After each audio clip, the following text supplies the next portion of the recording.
त्या लोणार आणि बेकरवरनं पैठणमध्ये प्रवेश झालेला आहे.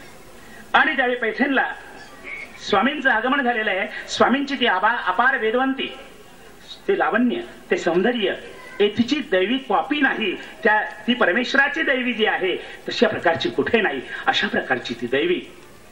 आणि त्या वार्ता त्या पैठण नगरीत प्रवेशल्याबरोबर कळलेली आहे त्या बाईसाला. आणि बाईसाला कळल्यानंतर मनोमन तिची इच्छा झाली की अशा पुरुषाचं दर्शन घ्यावं. पण कधी कधी अडचण होते. एखाद्या माणसाला एखादा तो श्रेष्ठत्व असतं, वयोवृद्धत्व असतं, त्याचबरोबर तिच्याजवळ जो गुण होता, पयवृत्तत्व होतं, आणि पण त्या मार्गश्रेष्ठत्वाच्या अभिमानामुळे ती तो सुफरे घालायला तयार नव्हती. परंतु जीवाच्या उद्धारासाठी अवतीर्ण झालेला तो परमेश्वर त्या भक्ताचा, त्या जीवाचा शोध घेत घेत तिच्याच त्या गुंफेत गेलेले. ती गुंफेत गेले तर भगवान श्री चक्रधर स्वामींनी मध्ये प्रवेश झाले. आणि ज्यावेळी प्रवेश घेतला, दरवाजातच उभे आहेत, तेवढ्यात तिने आपल्या दरवाजा त्या आसनावरूनच आदेश केलाय. काय आदेश केला? बसा. आदेश कसा केला? 3 प्रकारची भाषा आहे. एक जी आहे ती नेत्र पल्लवी, आपण कुणाशी बोलावं की नाही बोलावं याचं पहिल्याला आपल्याला ग्रीन सिग्नल देतात डोळे. डोळ्यातनं आपण एकमेकाकडे बघतो, डोळ्यातनं बघतो, डोळ्यानेच इशारे करू लागतो आणि डोळ्यानेच आपण पुढचं कार्य सिद्धी करू लागतो. अशाच प्रकारचे बाईसाहेब डोळ्यानेच इशारा केला बसण्यात. स्वामी बसले होते. तो दयाळू जीवाचा उद्धार करणं आणि उद्धार करणारा त्या परमेश्वराचं वैशिष्ट्य बघा. अजब शिक्षण पद्धती आहे. विद्यार्थी उच्चासनावर बसलेला आहे आणि शिक्षक खाली बसलेला आहे. आणि म्हणून शिक्षकांचे अनेक प्रकार आहे. एक गणिताचा शिक्षक आहे, तो फळ्यावर गणित लिहून शिकवतो. शिक्षक वेगळा असतो, विषय वेगळा असतो, गणित फळ्यावर लिहिलं वेगळं असतं. कुठला विषय फळ्यावर लिहिलेला वेगळा असतो. परंतु नर्तक ज्यावेळी डान्स शिकवतो, नाचकाम शिकवतो, त्यावेळी शिक्षक आणि नर्तकाने त्याचं शिकवणं वेगळे केलं जात. तसं परमेश्वरांचं काम आहे. बोले तैसात आले असं नाही.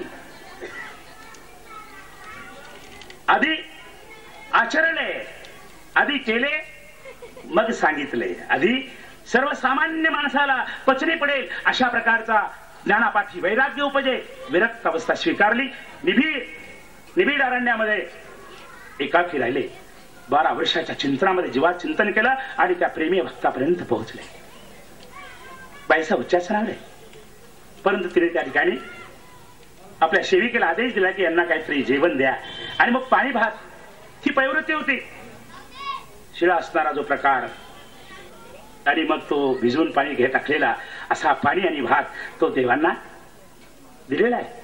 परमेश्वर दयाळू, मयाळू, कृपाळू, करुण, कनवाळू आहे, आर्तदानी आहे. अशा प्रकारचा तो परमेश्वर असल्यामुळे त्यांनी ते सहज स्वीकार केलेलं आहे. कारण भूतभजनाच्या अहेतुक भूतभजनाचे अधिकार घडवायचे आणि भूतभजनाच्या क्रियेमुळेच प्रेमाचा अधिकार निर्माण होतो. आणि त्यामुळे 3 दिवस सतत त्या ठिकाणी तो प्रकारचा पदार्थ आहे. आणि मग स्वामींनी कृपा कटाक्ष टाकलाय.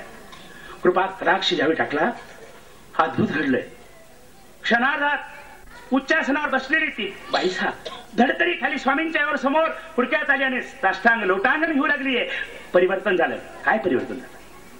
देणे आत ते नेत्राद्वारेची परमेश्वराने त्या प्रेमाचं दातृत्व आपल्या नेत्राच्या द्वारे केलंय.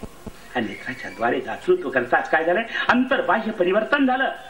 आणि मग क्षणार्धात देण्यात ते दृष्टीद्वारे प्रेमा संचार मात्रे विकार विकल्प स्वभावे तिन्ही उच्छेदून जाती. आता भक्ताच्या शोधात फिरणारा तो दयाळू परमेश्वर भक्ताच्या शोधात फिरत होता. पण आज त्या भक्ताला तो त्याचा उद्धारक परमेश्वर भेटला होता. आणि मग आता बाईसा स्वामींच्या बरोबर फिरू लागली. अशा प्रकारचं एक एक लीळांचे पैलू आपण ज्यावेळी बघू, त्याचा शोध घेऊ, स्वामींच्या विविध प्रकारच्या लीळा. आणि म्हणून तुम्ही स्मरण करत असताना लीळा ही आठवलीच पाहिजे, ती लीळा वाचली पाहिजे. आणि म्हणून मला त्या दिवशी अतिशय आनंद झाला की महाराष्ट्र गव्हर्नमेंटने जे डॉक्टर भाऊसाहेब कोलत्यांचं लीळाचरित्र प्रसिद्ध केलं, पण आपल्या दुर्विचाराच्या दुष्ट भावनांच्या काही लोकांनी त्याच्यावर स्थगिती मिळवण्याचा प्रयत्न केला होता. ते पुनश्च प्रकाशित व्हावं अशा प्रकारचा ठराव आमचे नीलकंठ दादा खोबरागडे यांनी मांडला. आणि त्यावेळी मी हर्षाने रोमरोम भरून गेलो की आज आमची लीळा षडयंत्र आहे, समाजातल्या दूषित भावनांच्या विचारांचं षडयंत्र आहे की स्वामी लोकांना कळू नये. स्वामी सर्वांना कळला पाहिजे. स्वामींनी म्हटलं असतं कान फुकले ते चिंतू, मानभाव ते चिंतू, बाया ते चिंतू असं म्हटलं नाही. समग्र दुःखाक्रांत जीवाच्या शुभचिंतनात अवतीर्ण झालेलं ते परमेश्वराचं ते तत्व आहे. आणि मग ते तत्व समाजाला कळावं, समजावं, उपयोगाला जाईल म्हणून आमच्या आचार्यांनी आणि माई भट्टांनी केलेला जो प्रयत्न आणि ते लीळा जशाच्या तशा स्वरूपात गेल्या पाहिजे, त्या समजून सांगितल्या पाहिजे, समजून दिल्या पाहिजे, हाच त्यातला महत्वाचा भाग आहे. आणि म्हणून स्वामींच्या चरित्रात एक प्रसंग असा आठवतो. एक वेडा आणि एक पिसा. स्वामी भिंगारलाय. एक बाई आली, माझा एक मुलगा वेडा आहे आणि एक पिसा आहे, आणू का देवा? आणि ती देवाकडे घेऊन आली. देव म्हटले आणा. दोघांना घेऊन आलंय. वेडा एका हातात, पिसा एका हातात. पण पिशाला देव आवडत नाही.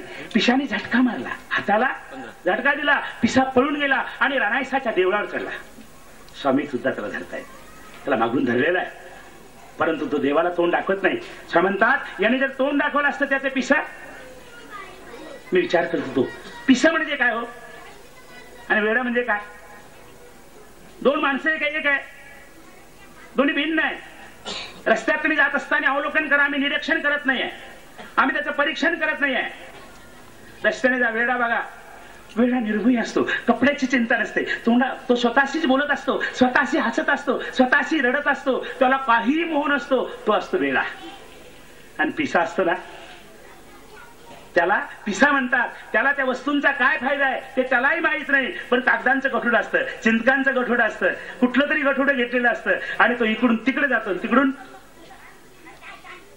भाकरीचंच गठुडं असतं. कशासाठी वापरलं हे त्याला सुद्धा कळलेलं नसतं.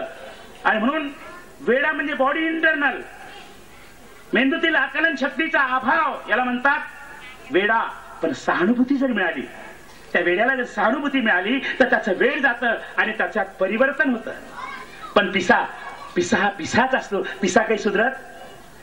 आता आपण बघतो ना, एखाद्याला बाईचं पिसं, एखाद्याला दारूचं पिसं, एखाद्याला पैशाचं पिसं, एखाद्याला राजकारणाचं पिसं. म्हटले 3 लाख रुपये गेले, म्हटले पण 10च बत्तारी पडलो बाबा. पिसा आहे ते झोपू देत नाही. आणि अशा प्रकारची पिसाड माणसं आपण झाले. आणि म्हणून देवाचा वेडा होणं हे अतिशय महत्वाचं आहे. आणि ते वेड होणं त्या तत्वासाठी, त्या भक्तीसाठी. आणि म्हणून मी एवढंच बोलून या ठिकाणी थांबवतो. पण आपण एकदा जयकारा करायचा आहे, तो उदार अंतःकरणाने करायचा आहे. परमेश्वराने आपल्याला त्याचं नाम घेत असताना कुठल्या प्रकारचा संकोच नको. म्हणून गोपाल कृष्ण बायांचा आवाज आला, पुरुष मंडळीने संपावर जायचं नाहीये, कारण तुमचा आवाज सुद्धा तेवढाच मोठा आला पाहिजे. श्री दत्तात्रेय महाराज की, श्री चक्रपाणी महाराज की, श्री गोविंद प्रभू महाराज की, सर्वज्ञ श्री चक्रधर स्वामी की. मला या ठिकाणी अचानक आलो, आपल्या सर्वांच्या भेटी झाल्या, एकमेका भेटलिया हे भेटलियाचा पाडू जाय. आणि त्याच ठिकाणी मला तुम्ही एक आदेश केला, त्या आदेशाचं पालन करून 2 शब्द बोललो. कोणी मनाला लावून घेऊ नये एवढं बोलून थांबतो. पण आपल्या त्याच धारदार शैलीमध्ये आपलं वाक्पटुत्व आपल्या समोर मार्गदर्शनाच्या माध्यमातून ठेवलं. बाबांनी एक चांगला विचार ठेवला, पुरुष प्रयत्न दैवाचे सहाय्यकारी. त्याचप्रमाणे ज्ञानाचाही विचार बाबांच्या माध्यमातून या ठिकाणी ठेवला गेला. ज्ञानाचे प्रकार विशद करून ज्ञान म्हणजे काय हे सांगत असतानाही बाबांनी जे जैसे असी जेथे तैसे जाणीचे याला ज्ञान असं म्हणतात, हाही विचार बाबांच्या माध्यमातून या ठिकाणी ठेवला गेला. स्वामींच्या तत्वज्ञानाचे यथार्थ दर्शन लीळा चरित्र किंवा इतर कुठल्याही ग्रंथांच्या माध्यमातून सर्वांना व्हावे ही अपेक्षा सुद्धा व्यक्त केली गेली. बाबांनी ती व्यक्त केली. लीळा चरित्राच्या संबंधानेही एक मुद्दा बाबांनी ठेवला. यापूर्वीही असं समर्थन बाबांनी काही प्रमाणामध्ये केलेलं होतं, ते आज नव्याने या ठिकाणी बाबांनी केलं. आणि भविष्यामध्ये ज्या लीळा चरित्राचा उल्लेख बाबांनी केला त्या लीळा चरित्राचं जी आवृत्ती आहे नव्याने प्रकाशित व्हावी यासाठी बाबा अखिल भारतीय मानभाव परिषदेचे महामंत्री म्हणून झालेले आहेत. तर त्या पदावरून त्यांनी त्या नवीन आवृत्तीसाठी प्रयत्न करावा अशी अपेक्षा मानभाव परमार्ग अध्ययन संस्थेच्या वतीने मी बाबांना करतोय, महामंत्री झालेले असल्यामुळे. दादांना तर आम्ही तसंही केव्हाही करूच शकतो, तो काही मुद्दा नाहीये. आणि यानंतर एक थोडस स्वागत राहिलेलं आहे. आमचे एक सिंदेवाई, चंद्रपूर जिल्ह्यातील सिंदेवाई परिसरातील एक जुने कार्यकर्ते आमचे मान्य श्री श्रीरामे साहेब सिंदेवाई हे इथं उपस्थित झालेले आहे. त्यांनी आम्हाला त्यांच्या गावी आम्ही जेव्हा गेलो होतो तेव्हा म्हटलेलं होतं की मी स्वागत करेन, म्हणजे तो विचार त्यांचा होता, परंतु आता थोडासा लांबलेला आहे. म्हणून मी श्रीरामे साहेबांना इथं आमंत्रित करतो की त्यांनी दादांना पुष्पमालेने दादांचं स्वागत करावं. श्रीरामे साहेब.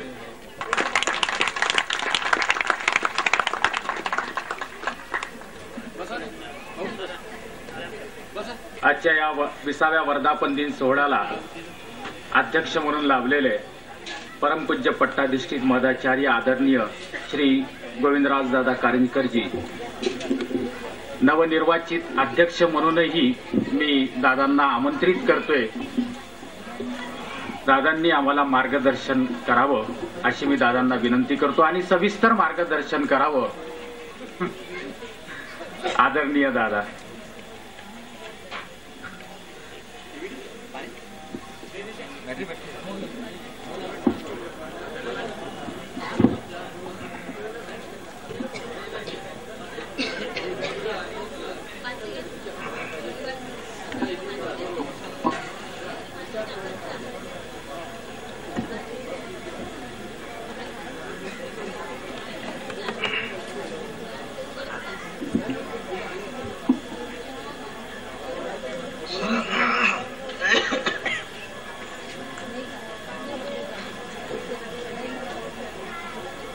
सर्वप्रथम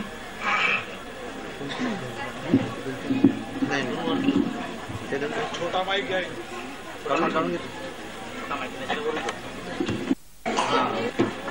आपण सर्व आपले मानवी जीवन सार्थक करू जात आहोत. त्या पंचवतारांच्या जयघोष करूया. सर्वांनी प्रतिसाद द्यायचा आहे. श्री गोपाल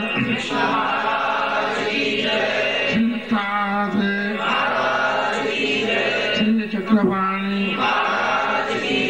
श्री गोविंद सर्वत्र श्री चक्र स्वामी चतुर्वेद साधन की